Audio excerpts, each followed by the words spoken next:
finding the quickest path to 10K MRR. Revenue is difficult for an early stage startup, but it is your secret weapon. If you're able to leverage it, it opens a whole host of opportunities. But to frame this conversation and why we take the approach that we take, I have a question for you guys, which is, what's the most valuable resource you have as a founder? You can unmute or you can put it in the chat.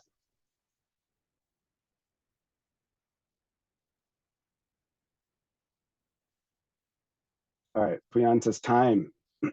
Okay. Anyone else? Agree, disagree? Catherine says network and self. Chidinma says team. Stephanie says contacts and time. Okay, interesting. The one that I would pick for early stage, and early stage is different than any other stage of a startup or an established business, is time. And the reason is because as an early stage startup, you're basically in a race against time. And what I mean by that is that every founder has a runway. It could be it could be monetary. It could be hitting a milestone so that you can fundraise. It could be based on your personal interest or how much passion you have for the space. Or it could be like, it could be spouse imposed, your runway. Basically, you know, you've been at this for a year. When are you going to get a real job? I'm sure we've all heard that at some point. But all of those are time-based. And what that means is that you either hit a point of inflection within a certain period of time, whether it's like 6 months, a year, 2 years, or not, or you don't hit that point of inflection. And that point of inflection is really the turning point from when you go from a trajectory that ends in failure to a trajectory that ends in success. And what that inflection point could be different for your startup. It could be a certain number of customers, certain number of downloads, revenue. It could be hitting like a fundraising goal. Could be finding product market fit or having some like product epiphany about like something. But the goal really is it's a race of, are you going to hit that inflection point, or are you not going to hit that inflection point? There's really only two potential outcomes. And so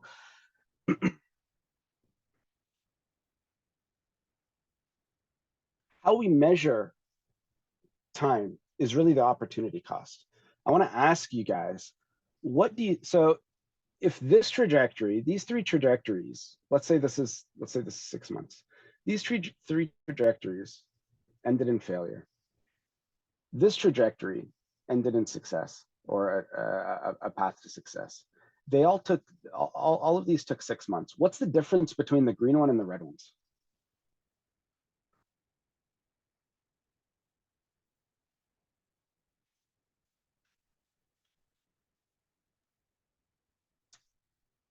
Yeah, it seems like the green one was based on like a very well maybe conceived idea, a business idea that brings value, win-win situations. It's the same business. So it's the same business idea. It's the same business. Same business. Same business. And they all took 6 months. What's the difference? One of them took off. I don't know. Why? So I'll give you a hint. This one hit their, let's say the inflection point was repeatable revenue. So they were able to discover a product slash, target segment, and they sold to them, and they were able to sell to, everyone else within that customer avatar. How did this one, what activities were different between this trajectory and these ones? If they all took 6 months. I mean, from my own thing, I would say like you could be building products that, but you're not selling to anyone or pitching it to anyone. Even if you build it and it looks like functional, if you haven't done any selling yet, not sure where you're going. But I Okay, would so assume the first one, yeah, found some so customers. spending time on activities that I guess didn't move the needle towards that inflection point, right? Like whatever they did worked. Whatever they did worked. Okay. My guess is 2020. My guess is going to be they kissed a lot more frogs. Okay, and then they found the one that turned into a prince. Catherine says financial resources to help grow. Sumia says funding. Bjorn says I need to kiss frogs. Chidinma says solving a specific customer problems. The difference, so these are all really good points. And the way that we measure the difference between activities that take you towards the inflection point or away from the inflection point is opportunity cost. This is the ultimate metric that you need to be analyzing when it comes to a startup, because that is the difference between success and failure when you have a limited runway. Okay, what is opportunity cost? Let's hear it.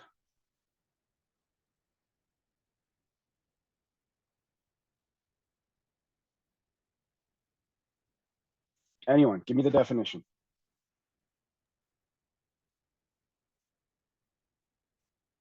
A shy crowd. Yeah, we're not gonna continue until someone gives me a definition of Your network. Mm.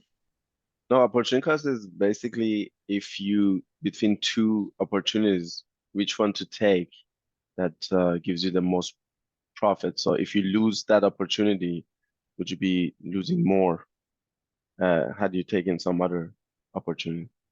Okay, so it's the difference of the outcome when you choose between one opportunity versus another one. So this graph is real data. This was a startup, and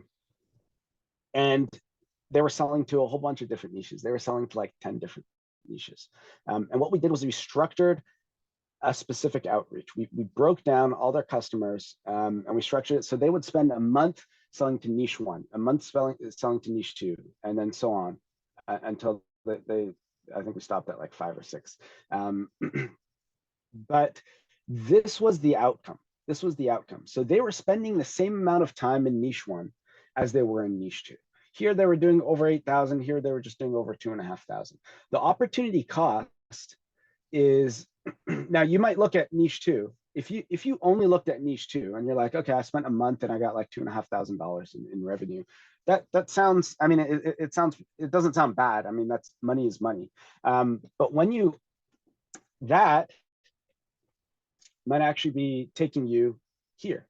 That trajectory might actually be here. It might not actually be enough for you to hit your inflection point. And so when you look at opportunity cost, and every founder needs to analyze their opportunity cost. The opportunity cost is they're actually losing $6,000 a month by spending their time on niche two. And so if you choose lower leverage activities, you are leaving money on the table. And so as a founder, what you want to do is only spend your time on the highest leverage opportunities that put you on this trajectory, because you have a limited runway. Running a startup is hard. You don't want to make it harder for yourself. You don't want to try to run a startup on this trajectory because you thought 2,500 was good enough. So this is how we frame the conversation when we talk about revenue. We don't just want revenue for the sake of revenue. We want the absolute maximum amount of revenue for the lowest amount of time that we put in. Everyone on the same page here? Any questions? All right. So how do we find what the highest leverage opportunity is for us to spend our time on? I have a framework which allows you to identify. This is specific to sales now. We're talking about sales. So in general, you want the highest leverage opportunities that you spend your time on sales, even more so, because the difference is so drastic. This is real data. I want someone to tell me why. So same amount of time on niche 1 as niche 2 as niche 3 as niche 4. Why is there such a dramatic difference in outcome between niches? And these were their top niches. Like these are the top 4 that they were selling to. Why is it not like 8,000, 7,000, 6,000, 5,000? Why is it exponential in terms of the negative growth? Does it depend on the value of the transactions involved? Like, for example, let's say you're a perfect salesman and you sell, you can sell 50 things just by talking to 100 people. If you sell 50 houses, the cut you get out of that is much more than if you're, let's say, selling a, I don't know, like a spoon to 50 people. Okay. So the transaction size. Yeah, the value of the transaction. Okay, Each so transaction. okay, so ticket size. I can tell you niche 1 and niche 3 were the same ticket size.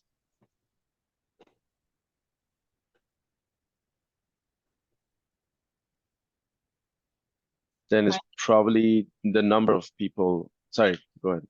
I was just saying the number of people buying, participating. I would think that it's just the specificity, the market between the niches of which one has more of a like popularity.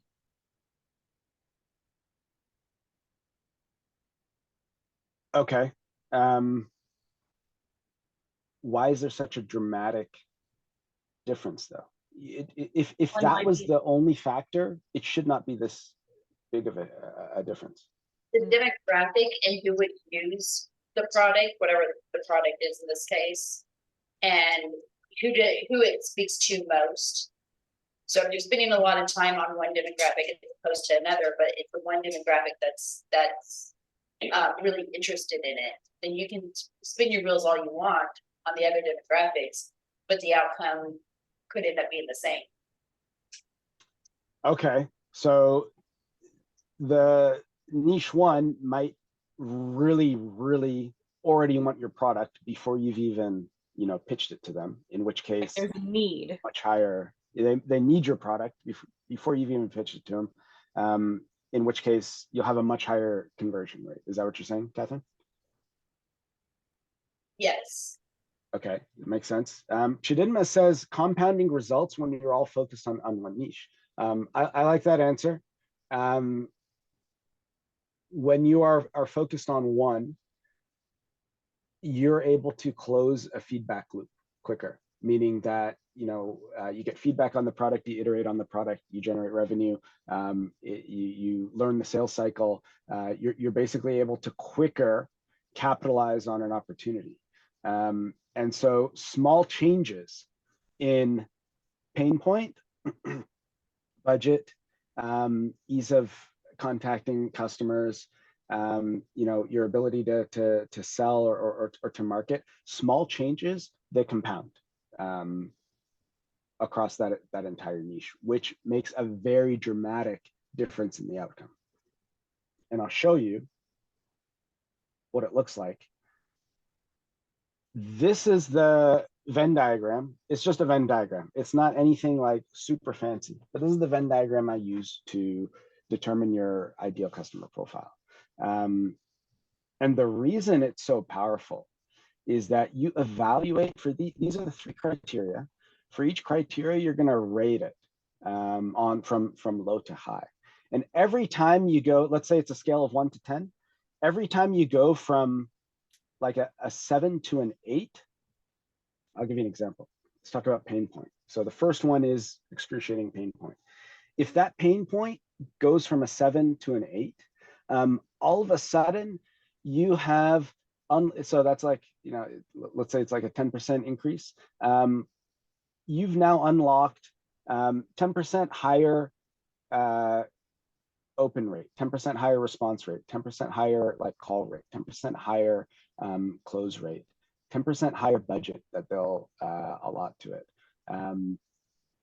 Every single incremental improvement that you have on here has a knock-on effect within the entire kind of sales ecosystem that you're doing. So the 3 criteria to find your ideal customer profile so that you can focus your time on the highest leverage opportunity is most important one, excruciating pain point. This is not just a pain point. Everyone says you got to find a pain point. No, you need to find an excruciating pain point. A pain point so large that your customer is not able to sleep at night because of how big it is. Can you guys give me an example of an excruciating pain point?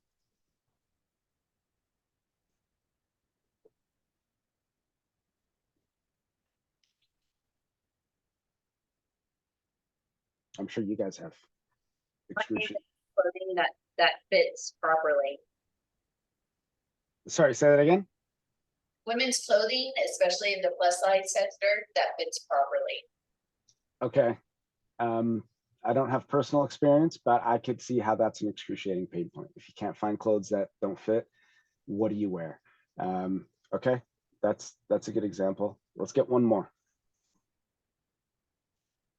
I would say access to clean drinkable water. We take it for Okay. granted here, but some countries, I was living in Turkey for 4 months. Oh my God, man. You had to buy bottled waters or buy big amounts of water to just like for washroom and toiletry. It's just too much. Okay, that's a great example. How do we determine whether it's excruciating or not is what's the cost of not solving it? So in your case, Puyan, if someone doesn't find clean drinking water, what happens to them? They might die. Okay, so that's a pretty big pain point, I would say. And so if someone's gonna, if the alternative to solving the pain point is dying, there's a very, very high chance that they're going to take action to solve this problem. There's probably no higher like incentive than death when it's staring you in the face. Okay, I hope that's clear for everyone. Next one, feasible value proposition. So excruciating pain point is about your customer and the pain points they face. Feasible value proposition is about you, your company, and what you're able to deliver today. Again, it's about today. It's not about, a year from now when you've built out your full tech stack. It's about what can you deliver today to address the pain point. So in your case, Puyan, what is a value? And it's not about a product. You could call it an MVP, but I even avoid describing it like that because then people start thinking about the delivery mechanism. It's not about the delivery mechanism. It's about the value proposition. In your case, clean drinking water. The delivery mechanism could be bottled water. It could be like an RO filter.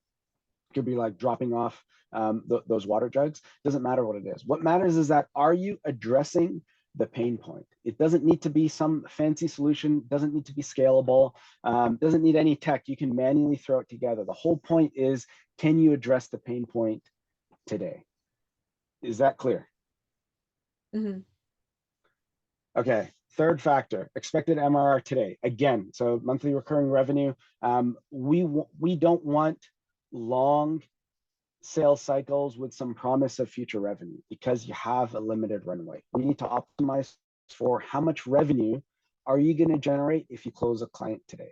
And that factors in, I have some definitions here. Price, how much are you going to sell to them? Do they have the budget for it? How long does the sales cycle take? And how hard is it to target and actually close these people? So we'll do an example just to give you guys some practical case. Stephanie, do you want to volunteer? Yes. Okay, because you were the one who asked for this workshop. And I will actually share this. I'll share this with you guys when so you guys can do this yourselves.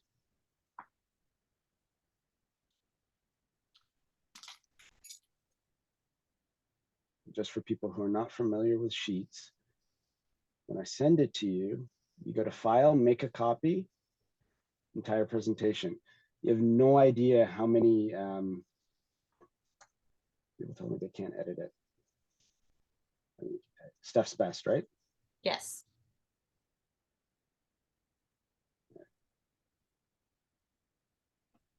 While this is loading, why don't you tell everyone what you do? So I have a decadent line of sunflower butters that's fully allergen free. And I created it out of a need to go on an anti-inflammatory diet for health issues. And anything I would eat would just cause so much stomach pain. And it was just, my holistic doctor had said, you know, you got to stop this. So the alternatives that were out there were just really underwhelming, had terrible ingredients. So I took what I could have and I made it into something that I look forward to and that would not cause that pain. What's unique about your formulation? That it does not spike your blood glucose. It is holistic doctor approved. And it's absolutely delicious. It's nut-free, vegan, gluten-free, no refined sugar, no seed oils. And it's just, you know, usually when you hear those things, you're like, okay, how is this even going to taste good? Mm-hmm. Hi, Steph. And not taste like Rocket. drugs. I got to chime in here because I have a auto-inflammatory condition which I've healed through diet myself. And it's called HS, and it's very painful. It's like the top 5 most painful conditions you can have. And I got to stage 3. It was awful. I couldn't walk, couldn't work. Anyways, I joined a Facebook group, and after 17 years of suffering, 7 different doctors failed me. They actually made it worse with antibiotics. And so I wanted to suggest, are you in some of these like inflammatory condition, autoimmune disorder Facebook groups? They have tens of thousands of motivated buyers for stuff like this. I am not, but thank you for bringing that to my attention. Yeah, get in those because they're actively looking for alternatives after the medical system has failed them. And a lot of people are like me. I've spent so much money on all these different holistic things and finally found out what worked. And it worked better than any medications or antibiotics or any medical help. So Facebook groups, there's a lot of good like auto-inflammatory and not just like broad categories like autoimmune or auto-inflammatory. Look for the ones, there's one I found that's specifically for diet. And then there's another book. I'll find it here and I'll put it in the chat for you. But yeah, I think it's called the Autoimmune Protocol or the AIP diet or something like that. Yep, that's what I was going on. Okay, yeah, so yeah. So there's groups dedicated to that on Facebook, and there's, like I said, tens of thousands of people who would be interested in buying stuff like that. Amazing. So let's use that as the first. So I like your company because it's atypical. It's not your typical like software startup, but the framework still works. So let's use that as the first. So normally we list all the companies. This could be customers. So this could be end user with an autoimmune disorder. End user. We're going to list everyone you could possibly sell to, and we're going to rank them and figure out who you should be selling to generate the most revenue. Where would this one go? Excruciating pain point. Okay. Do you have a feasible value proposition that would address their pain point today? Besides it being holistic doctor approved and Lyme disease diet cure, this girl cured herself from Lyme's disease in a holistic approach, and she eats my stuff because it passes her blood glucose test. So I don't know if that's what you're asking. So they have the autoimmune disorder, which is their excruciating pain point. They can't function, fully. In some cases, like Brock's, they can't function. They couldn't function at all. How closely or how effective? So in your case, you have a physical product. So your value proposition is very clear. I give you this product. It has these benefits and these effects for you. How effective is your product in addressing the pain point? Highly effective. Okay, but like you said, there are a couple roadblocks. One is you can't really claim that it True. cures their condition, and it's part of a larger kind of regimen, correct? Right. Yes, it's a full lifestyle change. Like, you know, the sunflower seeds are going to be good for rebalancing hormones and good for serotonin and brain boosting. However, if you're just eating this thinking that it's going to cure you, that's not how it works. You can't keep doing what you've been doing, keeping your body in the same condition, just eating one thing. You might as well go take a prescription medicine. Okay. Just can't. So definitely excruciating pain point. Feasible value proposition, I'm going to put it on the border between ideal and not ideal, because there is a few flaws there. Expected MRR today. If you spoke with someone who had an autoimmune disorder and you presented this to them and you closed them, how much monthly recurring revenue would you generate on average? Probably if they use it religiously, you know, daily, probably 60. 60 a month. So that would be how many, like 4 4 jars. bottles? 4? Yeah. Okay. So that's relatively low. So we'll put it over here. And I use I use 10K as the target, as a good benchmark. That is relatively meaningful revenue. You could take it to an investor and say, we generated this. It is practical revenue, meaning you can pay yourself and cover some of your expenses. Yours might be different. It might be 5, it might be 20, it might be 50. And so you do have to kind of tailor your target to what you want, because 60 could be actually high for a SaaS company that's, you know, targeting lots of users. In your case, it's relatively low because you have high margins. So I put this one over here. Sorry, over here. Okay, next one. Who's another customer? Can I list another like health issue? Sure. Allergic to nuts. Okay. Excruciating pain point. They could die. Okay, that's excruciating. like we previously established. Yes. Value proposition. So you are able to provide them an alternative to nut-based, like Nutella, I guess, or peanut butter. Yeah. In general, nut base, like almond, whatever, and the Nutella, because people feel left out when they can't have the good stuff. I'm doing quotes like cookie butter or Nutella. And it's Okay. like, this is kind of all of it. So this definitely addresses the pain point. Now, how much revenue would you generate off someone who you close? Maybe 30 a month, depending on, like, if it's like a regular nut butter, yeah, 30 to 60. So this one is definitely low. And sorry, this one actually is not in here. This one is.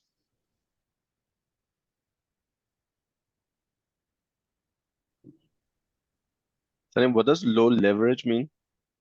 Low leverage means the amount of time you invest in the sales activity does not result in an outsized return.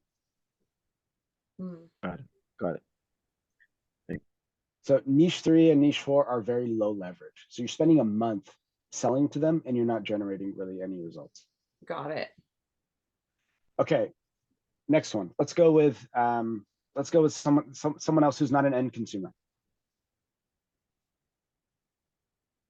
A doctor, like holistic doctor. Okay. What's their pain point? Being able to offer their clients something that's going to help them. I'm seeing it in terms of what's their actual pain point? What is keeping them up at night?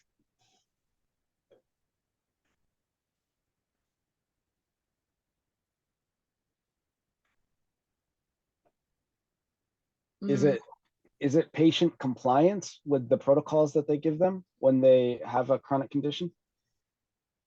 that actually could work, because say a patient's going to them for the first time and they're like, okay, you can't have any of this. They know that there's changing their entire everything, stripping their world, and they're worried about them not following it because they want something decadent and delicious and they don't know how to operate this new diet and lifestyle. Okay. What happens if they don't address this pain point? Their patients just keep getting sicker and sicker? They could potentially just not follow the protocol and not get well, therefore giving them a poor look when it's Okay. nothing Do to do. holistic doctors care about their patient's outcome? Yeah, absolutely. Okay, so this is an excruciating pain point. It's not as high as someone dying. You got to keep that in mind, but it's still pretty high if this is their business. Okay, what's the value proposition you offer to them that helps them achieve patient compliance to have a better outcome? Eat this every day to keep your cravings at bay. Okay, so you're giving them a practical solution to their patients' dietary requirements that the doctor doesn't have to worry about vetting like it and like making them a nutrition plan or whatever. They're just like, all right, just take this, and you know, you can eat this, you can eat as much of this as you want and you'll be fine. Yes. Like, don't go off this diet and here's your, let's see, people who see, and here's something that you can have that's gonna not let you go off track. So it is a strong value proposition. I don't know if it's gonna fully solve the pain point, because the pain point is larger compliance. And so you may get them off like Nutella and sugary snacks because they're eating your product, but it might not address the other components. True. So I would actually put this outside of feasible value proposition, because we want a value proposition that destroys the pain point. Okay, you sign up a holistic doctor. They are, you know, selling your product to their customers that have autoimmune and nut allergy issues. How much revenue are you making per month? Depending on how busy the holistic doctor is. Okay, pick a number. Average. What's the average, you know, patient load of a holistic doctor? I would say maybe 500 a month if they're all ordering consistently. Okay, so that's actually pretty high for the amount of time it takes to convince and sell one doctor. If you're generating 500, that's pretty good. So you have excruciating pain point. You have high MRR. You don't necessarily have a feasible value proposition. So I'll put this on the border here. And this says no solution to offer today. What that means is that you're not able to offer a solution that fully addresses the pain point. Okay. Let's do a few more quickly so we can move on to the next part. I would say schools, but that goes in line with nut allergy, because schools don't allow peanuts or nuts for kids. So how would you sell to them, or would they be a marketing channel for you? They would be a pretty large wholesale. Okay. Is this a pain point for school administrators? No, because there are other options. Low cost options, I assume? Yes. Okay. I guess so point. I would say it's not a big pain point. No. You can service the value proposition and it's high revenue, which puts it here. Right. Okay. How about nutritionists? Yeah, fitness experts, nutritionists. Let's go with nutritionists, because I know this is a pain point where their job really is to take what the doctor says and give practical steps to their clients on how they can integrate this into their lives. So it's more ideal. the pain point in this case is it's difficult to find healthy, compliant options that people are actually willing to eat, right? Yes. Okay, so that's a big pain point. This is a massive pain point, especially in the US. And if their nutritionist, exactly. And if the nutritionists are suggesting it, they're going to listen to whatever they say. Right. Because it's probably part of a larger nutrition plan that they're giving to them. Yes. Okay, so it has an excruciating pain point. Feasible value proposition. Are you delivering them a solution that solves their pain point? Yes. Okay. Yeah, I would say, I mean, if the pain point is lack of available compliant options for their clients to eat, I would say this definitely does. And how much would you make if you sign up a nutritionist? Oh man, probably about the same as a holistic doctor. Okay. So this one actually checks all the boxes. I would say it's ideal. Closer to this end, feasible value prop. Oh, would it say nutritionists like have a lot of products to choose from, so you still have to kind of like do a special sales tactics or something? Yeah. Like this You is are, yeah, you thing. are one of their like many options. Yes. Basically. So it's one in their kind of Wheelhouse.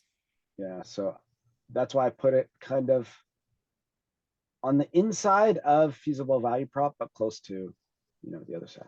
Okay, I think that's enough. Do you have any more like really compelling ones you want to add? Like you have a store, right? A what? An online store. Yes, online store. Where does that go? People, I guess that would be, I have another one that people who are just aware of ingredients, like ingredient readers, if you want to call them that. Ingredient readers. And So online store. Generally health. That like understand what seed oils and all that stuff do. Okay. So the store is actually the channel. Let's not include the channel. Let's talk about the actual customer. Okay. So is it an excruciating pain point for ingredient readers? They don't eat anything that has certain ingredients in it. So this checks all their boxes of, oh, I'll try this. Okay. It looks interesting. I'm not excruciating pain point. It checks their boxes. Okay. So it's a pain point. It's not excruciating. No. I probably fall into that category. I read every ingredient. Same.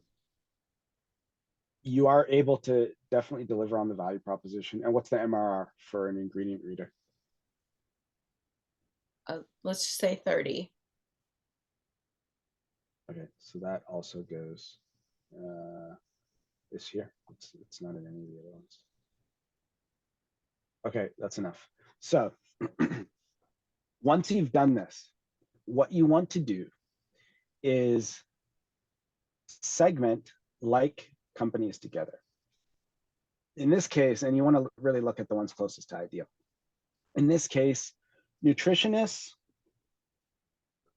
probably not close enough to the holistic doctor to segment them together because it is a slightly different use case.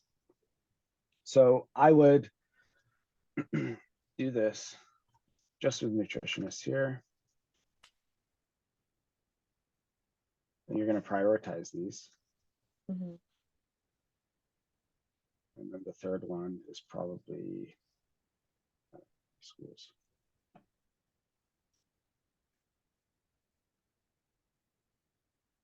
And then you write some attributes about them.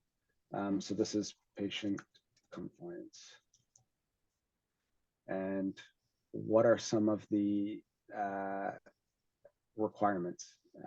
This needs to be like your product has to taste good, be healthy, whatever. Make them feel good. works with, oh, I guess that's the nutritionist, getting results. Measurable results for the patient so that they can see a difference. Okay, so you get the idea. This is your avatar, your customer avatar within the first niche that you're selling to. Okay, and then you do this for the other ones, but we're only going to focus on niche one. The reason is because we want to discover which niche this is, and so what you have here is actually a hypothesis. So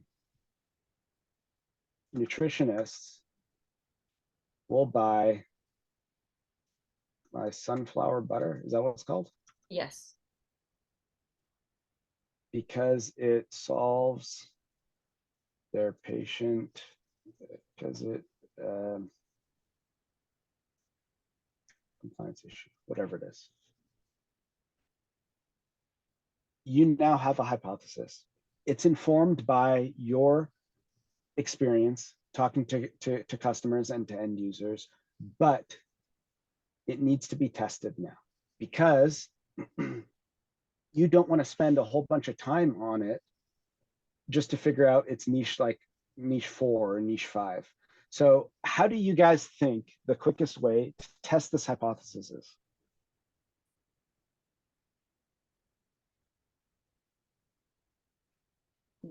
Go all in on the nutritionists. What does that mean? Find nutritionists and reach out to them and give them samples and Okay. create ads specifically for nutritionists and people going through health changes or interested in health. What you just described, is it testing the hypothesis or is it the full sales activity? That's the full sales activity. Okay, so how do you cut it down so that you're only spending the minimum amount of time required to test whether that hypothesis is correct or not? Time and money. Just focus on nutritionists. Okay, but what are you going to do with those nutritionists to test the hypothesis? You're not getting you're not trying to get revenue now. You're trying to figure out if nutritionists is the niche you should be trying to get revenue from. This is a really important step. Get their feedback. Okay, how do you do that? By talking, calling them, doing a meeting with them, bringing them samples, showing them where I get my ingredients, that it's okay. Yeah. Where do you find them? So let's get really low level tactical. Where do you find them in order to be able to call them? Online. Using what? Google Maps? Google, do you look up local Instagram, nutritionists in your city? yes, absolutely. I would tap into my network first, because usually there's like 6 degrees of separation or something. So usually you find a couple of nutritionist people in your network, probably. I personally know a lot of holistic nutritionists. Okay, so most people do leverage their personal networks. Now, what I recommend, and I'll tell you why I don't recommend doing that for this step. I think personal networks are great for gathering initial data. So you probably Stephanie, you probably know this much about nutritionists because of the nutritionists that you've spoken with. And that's great. They're also good when you're doing actual sales. When you're validating a hypothesis, your warm network is not a good source. And the reason is because warm leads can lead to false positive results, in which case you talk to 10 nutritionists, all 10 of them, they already know you. And they already know kind of like what you're working on, and they want to help you. And they all give you like positive feedback. Not like, yeah, this is great. We would use it. And part of that is because they're actually sold on the larger idea because that you've already kind of imparted to them. And the other part of that is they don't want to hurt your feelings. So they want to give you, there's a positive kind of bias to that. So I actually don't recommend when you're testing a hypothesis that you rely on your warm network. What I would recommend is you do a random sampling of nutritionists, and say if you're selling in the US, find a find a list of nutritionists randomly across the US, and the results from that will actually give you a much better representation of the larger market. Because what you want to do, you want to test this hypothesis to know, like, does it have the potential of hitting me this revenue? And if you only test within your network or within a small geographic area, or you rely on warm intros, it's not representative. The only way to know whether your hypothesis is representative of the larger market is by testing a random sampling of the larger market. The easiest way to do this is cold emails. Cold emails are the best way to test whether your hypothesis is correct, because 100% deliverability. You send an email, it goes to that person, and now it is a fair representation of whether they open it, whether they respond, whether they book a call, whether you get into later stages, or whether they decide to purchase from you. It's a fair representation if you choose them at random. So let's say you send out 100 cold emails. What do you think is a good, let's fill out the rest of this funnel for your target. What do you think is a good response rate that shows that this hypothesis is correct? 75. Okay, that's pretty high. I don't think I've ever sent out a campaign with a 75% response rate. Okay, if we're going like that, even 40. Okay, I think 40 is feasible. Let me show you the template I use. Okay, let's do this one first. Okay, let's say 40.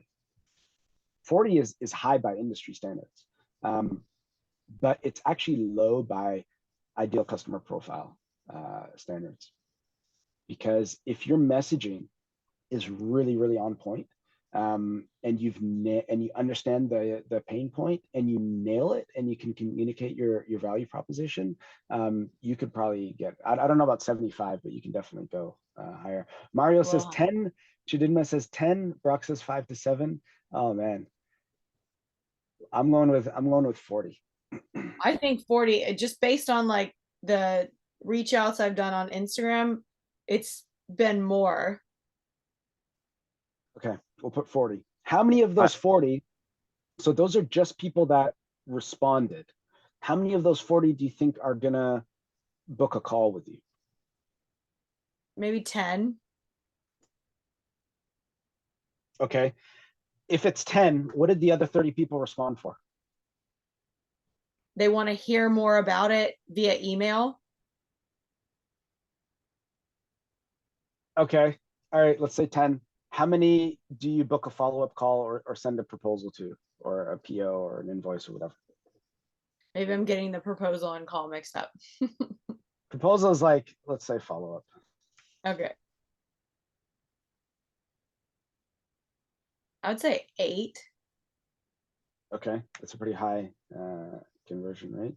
And then how many end up purchasing from you? How many nutritionists out of those 8 that they're like, yeah, send me some more information after the call, I'm interested? How many of those 8 end up purchasing from you, your starter pack or whatever it is? 5. Okay. So I don't have the right numbers for your industry. I could tell you what the averages are for like B2B SaaS, but you actually have to figure out what numbers make sense. When you have the sales funnel, what it lets you do is test it. So you'll actually send out 100 cold emails. You'll calculate how many people respond, how many calls you book, how many you follow up with, and how many become customers. And now you know exactly the amount of work required, and you know the average ticket size, how much you're selling. Now you know how much work is required in order to get a certain amount of revenue. So you have a formula for sales for that niche. And you can plot it here, and you can test out other hypotheses. Most founders get it right the first time when they do this methodically. If you do it methodically, most of the time, your gut instinct on who's the ideal customer profile is correct. The template, okay, before we get into that, when you email, so this gets into what we talked about on our the last workshop we did about fundraising.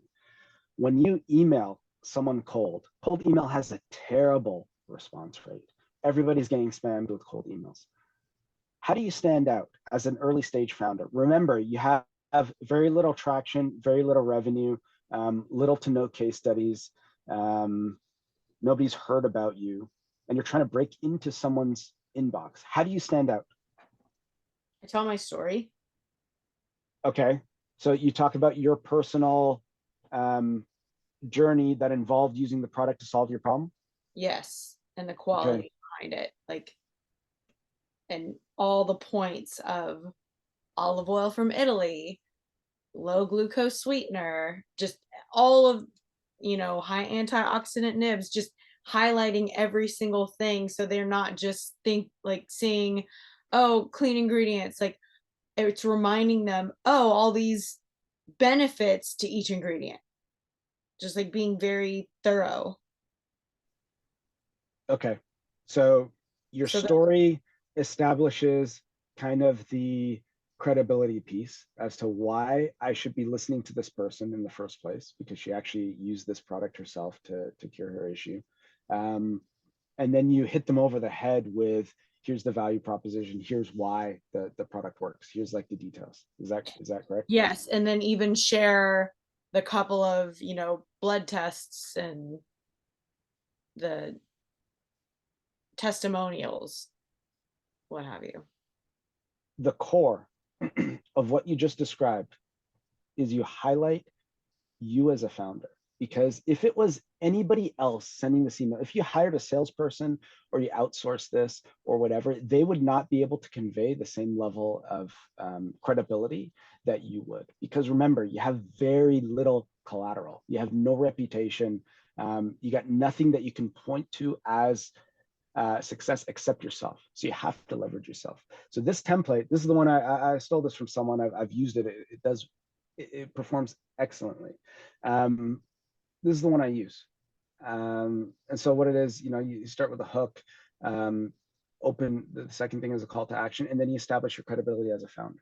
So you have to mention your founder. If you don't mention your role as the founder, you're just another salesperson in their inbox. And you don't do a sell. You say, you know, we're looking to talk to you about the problem that you're facing. So you actually don't need to sell. You just need to say that I'm specializing in this area. I'm a founder tackling this problem. You don't even need to tell them that you have the solution. If the problem is big enough, they'll book a call for you to learn more. And then what's in it for them? Happy to share strategies, approaches, you know, whatever it is that we've seen work for others. But the key thing here is this: your credibility as a founder. This is what is going to get people. Yeah. This is it's your only selling point. It's literally your only selling point is you as a founder. Puyan says email is a bit outdated. No, yes, email is outdated because most people just spam a bunch of crap. But it is the fairest way for you to test your hypothesis, because if random people open your cold email and a certain percentage of them become customers, that means the larger market is you're able to tap that. You can make it more efficient or whatever, but you've proven that that there's a market. That's validation right there. But okay. I mean, what about email plus LinkedIn, Facebook, Twitter? I would not do any social for testing your hypothesis unless you can sample them randomly, which I don't know how you would use social to do that, because by default, those people who are on there and creating content will be more active and have more followers. So you'll bias your results. It could be positive bias, it could be a negative bias, I don't know, but it's definitely biased. It's not a random sampling. If you want to test a hypothesis, you need a random sampling. I don't know if there's any other method, maybe events, I don't know. Yeah, like somebody was saying they go to a mall, shopping mall, and sell samples, like, you know, those Costco foods that you see. So what about those? Yeah. Like, if there's a mall for nutritionists where random nutritionists just happen to be walking through, yeah, maybe. It's still not scalable. Or somehow partnering with like a local store or online, if you can get that, like Emerson's supplements where only practitioners can order from, something like that. That would be it. That would be amazing. Yes. but So it's so you on would that. actually be testing the channel. So the Okay. customer would not be the nutritionist, which is fine, but you would put that channel, that store, because the store would really be your customer then. You would put them on here and see if they're there, and then you would add them to this. Okay. But I would if there are wholesalers or resellers or stores that nutritionists already buy from or doctors buy from, I would definitely explore that, because Yes. the MRR from a close like that, way higher than dealing with individual nutritionists. Yeah, I already Yeah, have. and I just want to add here, at the end of this funnel of everything you've built here, the end of that funnel is where you're going to go to buy it, which is these health food stores. That's where almost everybody is going to go, whether it's something they found online or a Facebook group or their nutritionist told them to go buy it. They're going to go to these health food stores. And that's where me and my wife shop, because we have an 18-month-old son. So we buy organic and healthy and all that type of stuff too. And there's always reps there. Like we were just recently there, and there was a rep selling some local brand of bread, and I was chatting with her because my son really liked the bread. And she was telling us that this is just what she does. She represents brands that want to get into these companies and gives out samples. And so that's kind of like a test for the company to carry your product. This rep is motivated to represent you because they get a commission and the deals and all that type of stuff, and it's on the ground directly to your customers, and then that can lead to distribution deals, right, and some notoriety. And often if you ask, these reps will post on their social media, and they're pretty well connected in these distribution networks too. So I think that's the end point, which is where you want to start at the end, I guess. I think the problem with CPG is that there are so many options, because there's so many channels that you can tap to find your end customer. So you got to just be really intentional about where you want to spend your time.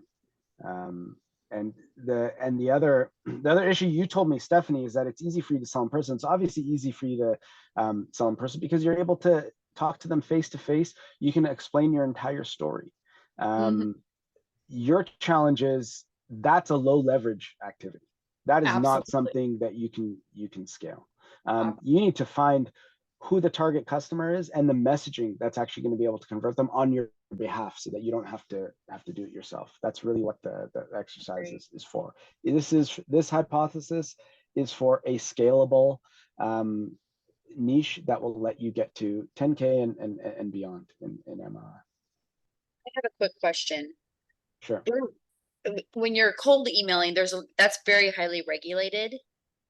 And so where would you get your links to make sure that it wouldn't raise a red flag with many of the platforms that you cold email on? How would that be obtained so that it would be a true unbiased? I am probably not the right person to ask about GDPR compliance. What I do is I would look them up, either get like a list or something. I haven't had it much luck buying email lists. They're usually not good, and most of them have been already spammed. They're hard to get through. I would look up the individuals. If it's 100, it doesn't take that long. I would look them up, get a list, and then find the emails individually, either by looking them up on LinkedIn or going to their website. Okay. There are tools. There are tools out there. At this stage, at the size of the company that you're at, I've never worried about. I just know that with previous experience, sending out an email, you don't want your personal email to get marked off as spam, because then whenever you're sending out emails, it will, or your business email be marked as spam, because, or it's not your email, it's your domain that gets marked as spam, because then you're not able to reach anybody, and it solidly hurts your business. And then also going in with these lists, if you use I can't think of any, the monkey, what is that MailChimp? monkey mail platform. If you upload a list into there and it wasn't obtained where you had permission to be emailing the individual, they'll flag you and they'll completely shut down your operation. So I would recommend you don't use automation. I recommend, and even in the template, you need to add a personalized hook.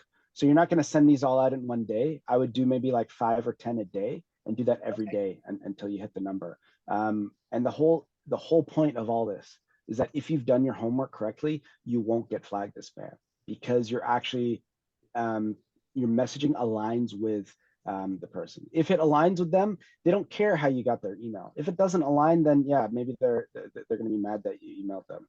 I think they'll get over it. But the whole point is that you do your homework so that you your emails are actually relevant to them. At the end of the day, you're presenting something that could help the person. You're actually doing them a favor. You got to have that mindset that if you found the right person, you're doing them a favor. They should be happy that you've emailed them. Mhm. Okay, just to wrap up now. So if you do this exercise right, what you will have is a validated niche. So you have a niche that you know that you can, that actually is your ideal customer profile. You'll have a proven hypothesis because you've tested it out randomly across the segment. You'll have revenue, decent revenue. It's not an unmeaningful amount of revenue. And what that lets you do is you could bootstrap, you could reinvest that back into the company, you can use it to spend on product, you can pay yourself, you can eat. Eating is important. And you'll have a repeatable sales funnel. You could actually take these numbers to an investor and they can't argue with the data. You can say, look, every 100 cold emails we send out, we get 5 customers, and that gets us, 2,500, and it adds 2,500 to our bottom line. And so what this lets you do is you could actually analyze each step. So, an SDR can send out, when you want to automate, an SDR, may cost, it might spend them a day to send out 100 emails, and then to respond, and then to schedule the calls, and then the follow-ups, and then converting them. You can estimate the cost of each of these. Right now you're doing it, and you're spending your time, but you want to know how this translates over to a larger sales team in the future. And so maybe you add up all the cost of those, and what you find is that it costs $100 to go through this entire thing, and we generate, that's probably low, maybe $500 to go through this entire process with 100 leads, and at the end of it we generate 2,500. This is now an equation. It's a money-making formula that's backed by data, and you can then reinvest your own profits back into this sales funnel to grow your revenue, or you can go to an investor and say, we need 100K, we're going to invest 100K, and that's going to get us to 250K MRR over the next year and a half, and we need another 100K to optimize the product so we can deliver this at scale. So we need 200K, and this is the revenue we're going to get to. That's an incredibly compelling argument you can make to an investor versus what it might have been before, which is, yeah, we're selling to like a bunch of people and we have some revenue. So you do this right, you could potentially continue down the revenue path, or it greatly increases your chance of being able to raise, because you've unlocked a new investor profile, which is the investors that look at the numbers, and they only make, they don't really care about what you're doing necessarily, but they want to know that the numbers are there. So it opens your fundraising opportunities up greatly.